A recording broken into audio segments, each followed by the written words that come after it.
Hello, easy ആയിട്ട് കുറച്ച് ingredients വെച്ച് പെട്ടെന്ന് ചെയ്തെടുക്കാൻ പറ്റുന്ന ഒരു ഈവനിങ് സ്നാക്കാണ് ഇന്ന്. ഇത് കണക്ക് 2 തവി കടലപ്പൊടി എടുത്തിട്ടുണ്ട്.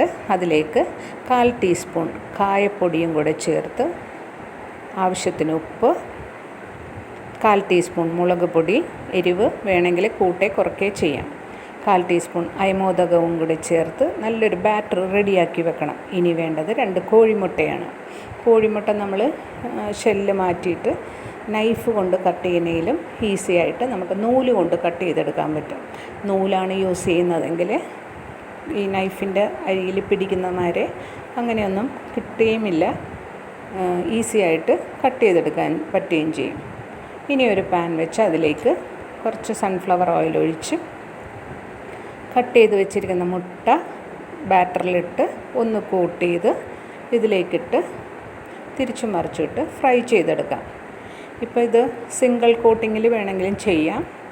ഞാനിപ്പം ചെയ്തിരിക്കുന്നത് ഡബിൾ കോട്ടിങ്ങാണ്. ആദ്യമേ ഒരു കോട്ട് ചെയ്ത് ഫ്രൈ ചെയ്തിട്ട് അത് ഒന്നുകൂടെ ഒന്ന് ഈ മാവിലേക്കിട്ട് ഒന്നും കൂടെ കോട്ട് ചെയ്തിട്ടാണ് ഞാൻ ഫ്രൈ ചെയ്തെടുത്തത്.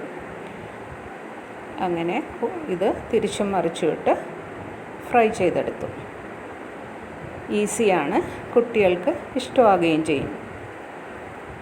അപ്പോൾ ഇന്നത്തെ ഈവനിങ് സ്നാക്ക് ഒപ്പം ഒരു കട്ടൻ ചായയും ട്രൈ ചെയ്ത് നോക്കൂ. എൻജോയ്.